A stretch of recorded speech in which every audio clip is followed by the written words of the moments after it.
Welcome to our very first Sustainability in Action Summit. We're joined today by many people from many locations, business leaders and innovators who all have the power to really bring sustainability into action. And that's the real theme of our day, is now's the time to act. The why is very clear, and we're going to focus today on some of the most pressing issues that we can all contribute to and go along that journey on. It was sober reading in terms of the IPCC recent report, who looked at the implications of climate change on our natural world. 3.5 billion people who are likely to be highly vulnerable to climate change. 50% of the world's population are going to have water shortage issues during each year going forwards. And the time frame of 3 years, I think that was a real wake-up call for all of us. You know, we've been talking about 2050, net zero. 2030 is now the new 2050, and hence there's never been really a better time to lean in and act. And as leaders and innovators, we do have that opportunity to do so. With all of that, I mean, this is a monumental shift. If we think about the decades that we've been building our economies, our industries, our value chains, we've got a take, make, and waste linear process moving to a sustainable, circular economy. This is not a small shift. The energy system, which has been built on fossil fuels, now having to shift in total into renewables and other technologies. Mobility, moving to electric vehicles. The challenges we have in agriculture. The sheer shift of the consumption that we all are involved with, moving to more sustainable products and services. None of these are small moves. They're all pretty monumental, and I stand here as overwhelmed as many people, I would say, in terms of how do we get through this. But I have to say, on my own personal journey, I also feel tremendous optimism. I've been in the energy sector now for 30 years, and back in '91 as a graduate, I boldly decided that the thing the energy sector needed at that point, it needed a power storage solution to balance off the renewable power, so when the sun isn't shining, the wind isn't blowing, we could have 24/7 clean power. I have to say, in 1991, the technologies I researched at that time were somewhat basic, but then I had the good fortune as the chair of the Energy Transition Institute, which is a not-for-profit institute looking at over 200 technologies associated with energy transition. In 2018, we repeated my graduate research in a way, and we really delved deep into the power solutions to store electricity to be able to balance off the requirements when we've got renewable power as our main power source. And I have to say, the world had changed a lot in those 25 years. And there are many other examples where we've really been escalating on technology and other elements to really bring this to life. And I think that optimism is how I would like us to look at today. This is about taking action. It's about seizing the opportunity that leaders will be rewarded for going forwards.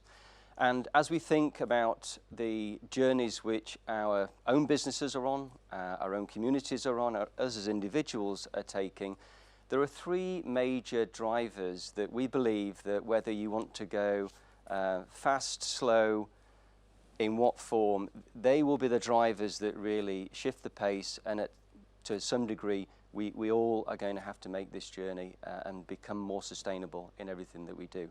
The three drivers are policy, technology, and customer adoption. On the policy side, we saw at the COP26 more pledges being made and more commitments being made. We also saw at COP26 the really coming together of business with the government and public sector, a lot more than we'd seen before, we would say. And hopefully we're going to see at COP27 a continuation of those pledges and even going faster and further. Recent announcements from the SEC that they're looking to standardize the way that we look at carbon disclosure, scope 1, 2, and 3. I'm sure for many this will be seen positively because we know that that's a challenging area, particularly the scope 3, which we believe is probably the most critical now to really solve, which is where we look at how our products and services are consumed and the impact that has from a carbon perspective, as well as on the supply chains. addressing Scope 3 will fundamentally change value chains and change them at pace. So we believe that the policies and pushes on that are going to be really important. Second is technology, something really close to my own heart as an engineer. And on the technology side, what we're seeing there is that it's not that we necessarily need drastically new technologies. Many of the technologies which are going to solve the problems are here today. They need scale, they need pacing scaling, and they need cost to be driven to a point at which they are the best and most economic. And we are seeing that. For the areas where we still have gaps, there's lots of innovation going on. It's been really tremendous to see, particularly the last 5 years, the speed at which R&D investments have been pouring into areas which will drive and achieve this sustainability journey as we go. And even now, I would say we truly underestimate the speed and impact that technology can have. I recall 10 years ago reading reports in my own sector of energy around the solar industry. And we were predicting that by 2050, maybe if everything goes okay, we could be at 5 cents per kilowatt hour on solar, and then maybe it becomes really the best set of economics. We hit 3 cents per kilowatt hour last year in some locations. So within the space of less than 10 years, we've gone from a 2050 expectation to a 2021 expectation. Pretty amazing. If you take the electric vehicle, we've had commitments from governments to phase out the use of combustion engines by 2040 initially. Then it was 2035. The amazing thing is now the OEMs, the car manufacturers themselves are setting the pace. They're setting the pace of the journey they want to go through. They're committing to changing fleets at a much faster pace than policy. So technology, confidence in the investments and the flow of capital to that is driving the pace of that change. And if we look further afield on technology, we would say that, you know, there's a whole host of things which are coming along which, again, we would expect to come faster and sooner. The one I'd just point to is hydrogen as a final one on the technology, which is an industry in itself. This was something that, you know, even 2 years ago, I would say was not seen necessarily as becoming as mainstream or as fastly mainstream as we're seeing today.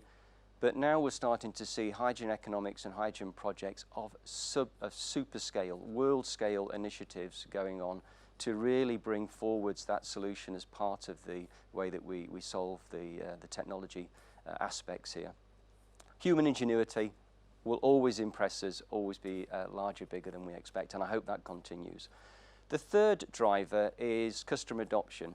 I'd say of the three drivers, this is the one that often is the least understood or the least developed in thinking, yet it is the one that truly is the test of have we got it right or not.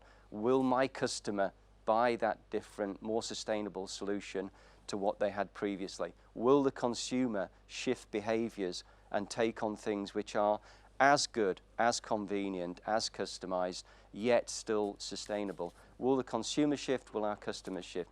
This is really what we're seeing in the market right now. And I have to say, this consumer adoption in particular is something that we saw in 2017 as being the most powerful of the three, unexpectedly at times, which is in the series of the David Attenborough Blue Planet 2, I think we all witnessed the terrible scenes of plastic waste in the ocean.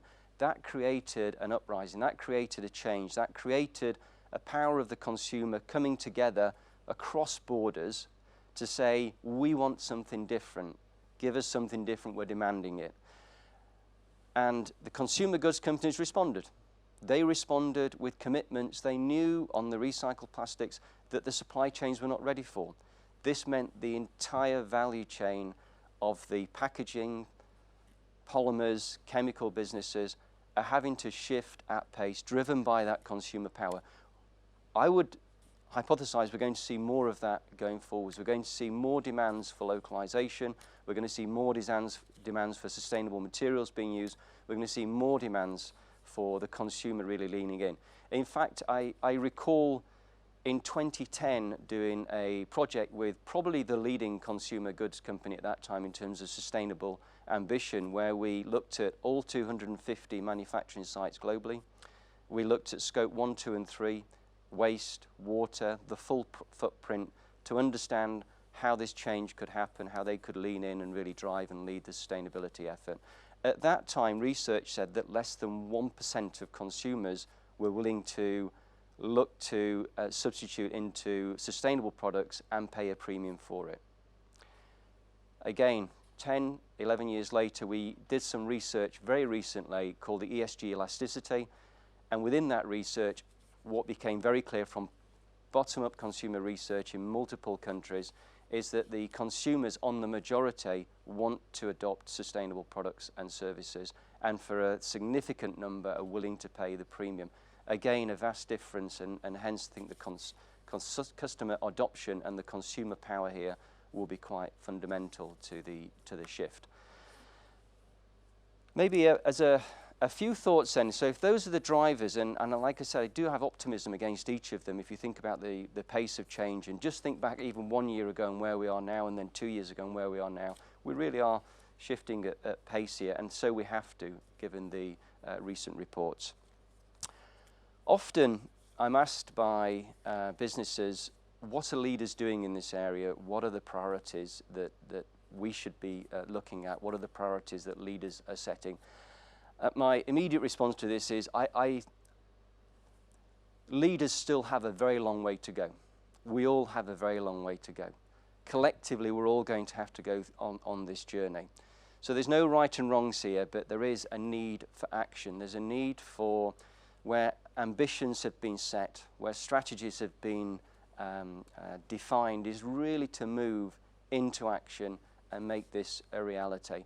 And I think there are three things that I take away from the conversations that we've had in the last few years, 10 years, consistently on this. And one is, we would always say, see this as an opportunity, not as a threat or a cost. This is an opportunity to lead in. It's an opportunity to take the moment, take the opportunity. In everything we do, we're going to have to go through this transition, and we believe leaders will be rewarded, and indeed many of them are. Having businesses which do a portfolio of sustainability projects is good. Having businesses which have sustainability embedded in just how you operate, just how you go to market, how your R&D functions, how your financial choices are made, this is what we strive for here, and this is, I think, the opportunity to shift to truly sustainable businesses.